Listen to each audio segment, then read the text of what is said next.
hati jemaah ini tetap hati yang sama, hati yang ingin berdoa, tapi di tahun 2025 ini bedanya adalah jamaah ini yang datang ke Ka'bah ini, yang ingin umroh ini, yang ingin tawaf ini, mereka bisa mengelilingi Ka'bah, tidak lagi harus jalan kaki, tapi mereka menggunakan mobil golf atau menggunakan mobil tawaf.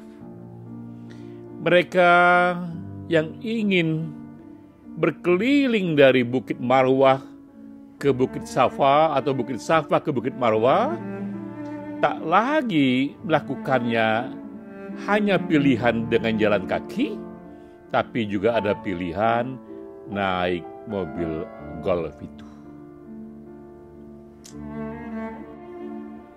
Pertanyaannya kemudian, akan berkurangkah sakralitas ritual agama itu, rasa khusyuknya, keheningannya dari ritual agama itu akan berkurangkah jika menggunakan teknologi tinggi, tidak lagi jalan kaki mengitari Ka'bah, tapi mengitari Ka'bah dengan naik mobil golf. Maka untuk mengujinya itu, saya ingin mengalaminya sendiri. Di hari pertama saya datang ke Mekah, saya kelilingi Ka'bah itu dengan rasa khusyuk yang sama, dengan rasa kedalaman yang sama, tapi dengan jalan kaki. Tapi di hari keempat, saya mencoba lakukan sekali lagi mengelilingi Ka'bah itu dengan mobil golf. Apa yang saya rasakan? Ketika berjalan kaki, ini di era Ramadan, minta ampun banyak sekali yang melakukan tawaf bersama itu. Dan saya menghabiskan waktu sekitar 1 jam untuk berkeliling 7 kali Ka'bah itu dalam suasana saat itu karena siang hari yang sangat panas sekali. Tapi kemudian saya mencoba lakukan itu dengan mobil golf di hari keempat. Jumlah umat dan jemaah yang menggunakan mobil golf tak terlalu banyak dan suasananya dingin, membutuhkan waktu keliling 7 kali hanya 15 menit saja. Sangat lebih efisien, tapi juga saya mencoba melakukannya dengan rasa khusyuk yang sama, dengan keheningan yang sama. Dan saya bertanya, akankah pada waktunya semakin banyak orang yang memilih menggunakan teknologi tinggi untuk ritual agamanya, dalam hal umroh ini, akankah tiba waktunya orang-orang lebih memilih menggunakan mobil golf untuk mengelilingi Ka'bah dibandingkan jalan kaki, jalan yang sudah dikerjakan lebih dari 1000 tahun.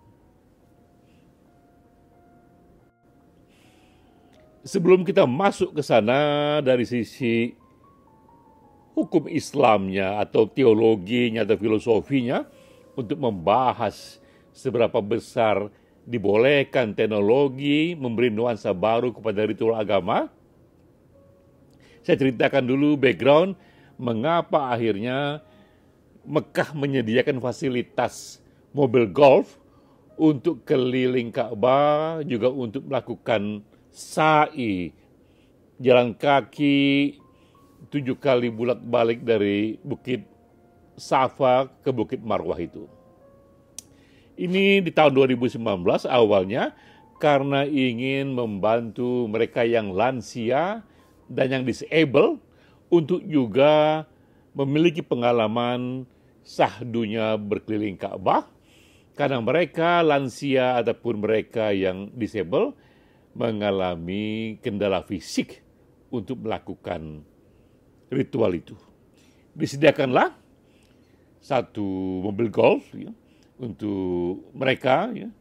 Tapi lama-kelamaan yang menggunakan fasilitas mobil golf ini tidak hanya lansia, tidak hanya disable, tapi banyak juga mereka yang masih muda, banyak juga mereka yang juga masih kuat untuk jalan kaki, namun mereka mulai memilih melakukannya dengan teknologi mobil golf itu.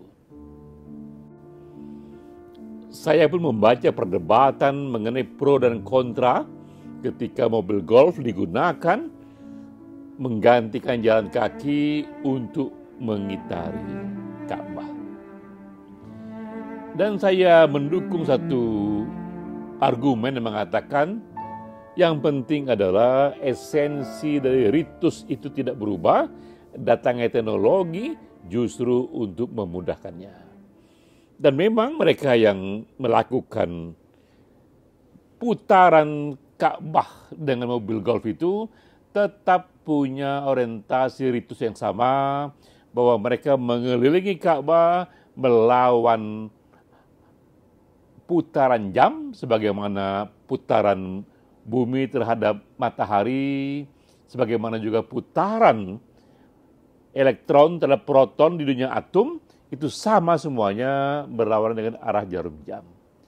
Pun sama juga dengan mobil golf itu, mereka pun melakukan putaran itu sebanyak 7 kali. Pun sama juga mereka mengerjakan putaran Ka'bah itu walau di atas mobil golf, juga dengan hati yang berdoa, juga dengan hati yang khusyuk. Tak ada masalah dengan ini karena toh dalam sejarah kita menyaksikan memang seringkali teknologi memberi nuansa yang berbeda pada ritus agama. Kita pun bisa melihat banyak sekali contoh dalam sejarah, misalnya soal azan. Dulu itu mereka yang melakukan azan, memanggil orang-orang untuk sholat, itu dikerjakan dengan kekuatan suaranya sendiri, karena memang itulah situasi yang ada. Tapi tiba-tiba datanglah teknologi pengeras suara, dan sekarang sudah terbiasa orang melakukan azan itu dibantu oleh teknologi pengeras suara, sehingga suaranya itu bisa menjangkau daerah yang jauh lebih luas, bisa menjangkau daerah yang jauh lebih banyak lagi. Dan sekarang juga bahkan azan pun direkam, sehingga sekarang ini untuk memanggil orang sholat, tak lagi perlu satu orang secara langsung live memanggilnya, karena sudah ada teknologi mesin yang tinggal mengulang saja rekaman suara azan itu. Dan toh itu terjadi, dan toh itu sekarang diterima. Hal yang sama dengan kitab suci sendiri. Dulu itu kitab suci ada di lembaran-lembaran kertas, tapi ketika datang era digital, sekarang pun sudah ada versi kitab suci digitalnya yang paperless, yang bisa dilihat sama sekali, tidak lagi dengan membulak-balikkan kertas.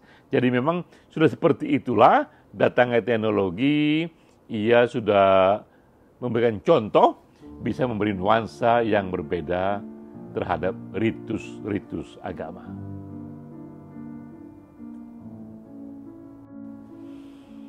Saya sendiri selalu menyambut positif datangnya teknologi baru, apalagi untuk ritus umroh ini. Ia tidak menghapus ritus-ritus lama, pola-pola lama seperti jalan kaki itu, tapi hanya memperbanyak pilihan saja. Karena mungkin bagi sebagian orang, terutama yang mempunyai kendala teknis, kendala fisik, mengitari Ka'bah dengan mobil golf itu lebih menjadi pilihan.